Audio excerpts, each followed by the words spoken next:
अगर कभी भी डिप्रेशन जैसा लगे तो साइकेट्रिस्ट के पास जाना चाहिए हेल्प के लिए। इट्स नॉर्मल, आजकल साइकेट्रिस्ट के पास जाना नॉर्मल है। साइकेट्रिस्ट वो फरिश्ते होते हैं जिन्होंने कभी किसी को अपने को दर्द में देखा होगा, तभी इतनी डिफ़िकल्ट स्ट्रीम उन्होंने चुनी। और उनके अंदर एक एम्पथी, एक सिंपथी एलिमेंट होता है कि लोगों की मदद करनी है। तो साइकेट्रिस्ट के पास जाना नॉर्मल हो गया है आजकल। तो go to psychiatrist for help any mental health issues. लेकिन एक बात है कि साइकेट्रिस्ट की जो पढ़ाई होती है वो लिमिटेड होती है, और जो भी वो कॉन्फ्रेंसेस से सीखते हैं ना, वो एक हद तक ही देख पाते हैं। बुक्स एक हद तक दिखाती हैं, कॉन्फ्रेंसेस एक हद तक दिखाती हैं। साइंस बहुत ज़रूरी है, लेकिन अगर आपको डिप्रेशन से बाहर आना है, मेंटेनेंस मेडिसिन तक आना है, तो आपको फर्स्ट फ्लोर से ऊपर जाके थर्ड फ्लोर पे जाना पड़ेगा, जहाँ पे ऑकल्ट साइंस होती है, जिसमें कुछ सुपर स्पेशलिस्ट होते हैं, astrologers plus numerology plus vastu plus switch words. ये लोग आपके ग्रहों को ठीक करके आपको डिप्रेशन से बाहर निकालते हैं। इनफैक्ट ऐसे लोग तो कैंसर से बाहर भी लोगों को, पेशेंट्स को निकालते हैं। ये थर्ड फ्लोर पे रहते हैं, ये भी एक रेंज तक देख पाते हैं। आपको बीमारियों से बाहर आना है, पर्टिकुलरली डिप्रेशन से, तो आपको और ये बिल्डिंग क्लाइम करके 5वें माले पे जाना होगा। 5वें माले पे होता है म्यूज़िक एंड कॉमेडी, जैसे Indian Idol and Kapil Sharma. तो म्यूज़िक एंड कॉमेडी आपकी दिल की गहराइयों में रखे ज़ख्मों को मलहम लगाते हैं, आपको सुकून पहुंचाते हैं, हार्ट को सुकून पहुंचाते हैं, ब्रेन को सुकून पहुंचाते हैं। सूदिंग म्यूज़िक जो होती है ना, वो हमारे अंदर पॉजिटिव फीलिंग्स क्रिएट करती है, और ये positive feelings positive hormones release करवाते हैं ब्रेन में, जो हमें हेल्दी रखते हैं। तो रोज़ खुशियाँ देने वाली म्यूज़िक सुननी चाहिए, खुशियाँ देने वाले कॉमेडी शोज़ देखने चाहिए। कपिल शर्मा है, कृष्णा अभिषेक है, सुनील ग्रोवर है, किक्कू शारदा है, जॉनी लीवर है, रितेश देशमुख है, अरशद वारसी है, बोमन ईरानी है, और तेलुगु में भी काफ़ी अच्छे कॉमेडियंस हैं, तमिल फिल्म इंडस्ट्री में अच्छे कॉमेडियंस हैं, अमेरिका के अंदर काफ़ी अच्छे कॉमेडियंस हैं, गुजराती फिल्मों में अच्छे कॉमेडियंस हैं। तो उनको रेगुलर बेसिस पे देखना चाहिए, क्योंकि कॉमेडी आज की ज़िंदगी में ऑक्सीजन बन चुका है। म्यूज़िक आज की ज़िंदगी में इतने स्ट्रेस में ऑक्सीजन बन चुका है। तो ये है 5th फ्लोर।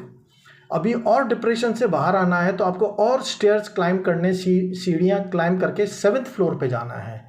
7th फ्लोर पे है exercise, morning walk, yoga, meditation, अच्छी अच्छी स्पिरिचुअल किताबें पढ़ना और सेल्फ हेल्प की किताबें पढ़ना।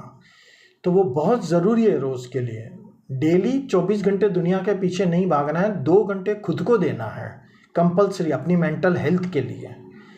तो ये जब आप 7 माले की बिल्डिंग क्लाइम करोगे, जिसमें लिफ्ट नहीं है, अज्यूम कर लो, तो 7वें माले पे आप पहुँचोगे। वो हीलिंग की दुनिया है जिसमें आप पहुँचोगे।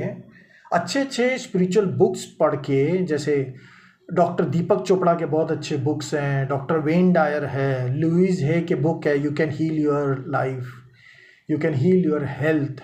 वो सारी बुक्स पढ़नी बहुत ज़रूरी हैं। एंड ये दुनिया क्या करेगी, वापस आपकी टांग खींच के आपको ग्राउंड फ्लोर तक लेके आएगी।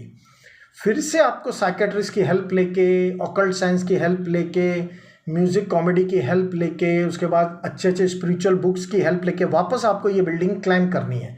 फिर से ये दुनिया आपको टांग खींच के नेगेटिविटी में लेके आएगी। तो ये एक टेबल टेनिस का मैच चलता रहेगा। तो आपको रोज़ कोशिश करनी है ऊपर जाने की, फिर ये दुनिया नीचे खींच के आएगी। आपको रोज़ कोशिश करनी है हीलिंग की दुनिया में ले जाने की। तो ये कोशिश करते करते करते एक दिन आपके लिए बहुत ईजी हो जाएगा कि आप हीलिंग की दुनिया में चले गए। लोगों ने टांग खींची, स्ट्रेस दिया, टेंशन दिया, आप नीचे आ गए। फिर थोड़ी देर ब्रेक लिया आपने, फिर से हीलिंग की दुनिया में चले गए।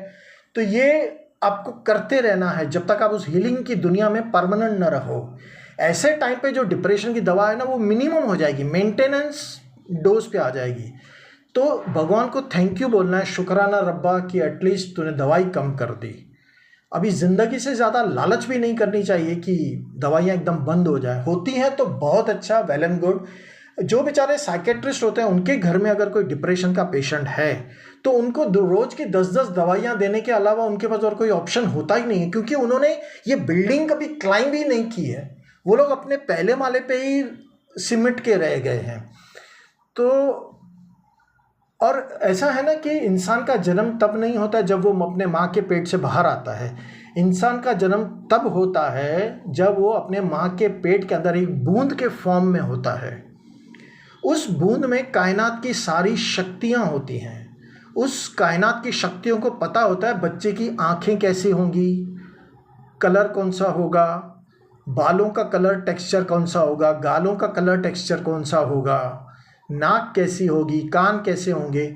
वही कायनात की शक्ति पीठ की हड्डी डेवलप करती है, हाथों पैरों की हड्डियां डेवलप करती है। और बच्चे के पैदा होने के बाद भी वो कायनात की शक्तियां अंदर हैं, लेकिन ये दुनिया की प्रोग्रामिंग उसके ऊपर मट्टी डाल देती है। तुम गधे हो, तुम गधी हो, तुम ये नहीं कर सकते, तुम वो नहीं कर सकते, तुम्हारे लिए ये इम्पॉसिबल है, तुम्हारे लिए वो इम्पॉसिबल है। ये बोल बोल के इतनी मट्टी डाल देते हैं ना कि वो इंसान बिलीव करने लगता है कि हाँ भाई मैं ऐसा हूँ। लेकिन आपको वो मट्टी हटानी है। ये रोज़ ये बिल्डिंग को 7वें माले को क्लाइम करना है। वो मट्टी हटा के वो कायनात की शक्तियाँ एक्टिवेट होंगी तो आपको डिप्रेशन से बाहर लेके आएंगी। लेकिन ये एक दिन में नहीं होगा, लेकिन एक एक दिन करके 90 दिन में डेफिनेटली बहुत कुछ चेंज होगा। 6 महीने में बहुत कुछ चेंज होगा, 1 साल में बहुत कुछ चेंज होगा। तो चलना तो शुरू करो, वो स्टेयर्स क्लाइम करना तो शुरू करो। डेफिनेटली कायनात तो चाहती है आपको डिप्रेशन से बाहर निकलना। आपको मेहनत करनी है। आपको घर छोड़ के गार्डन में वॉक करने जाना है, या जो भी है आपके नज़दीक में वॉक करने जाना है। सुबह के आधा घंटा कंपल्सरी एक्सरसाइज करनी है, कंपल्सरी योगा करना है, कंपल्सरी मेडिटेशन, कंपल्सरी म्यूज़िक सुनना है अपना फेवरेट, कंपल्सरी डांस करना है, कंपल्सरी कॉमेडी सुननी है, कंपल्सरी अच्छी अच्छी किताबें पढ़नी है। Thanks a lot guys.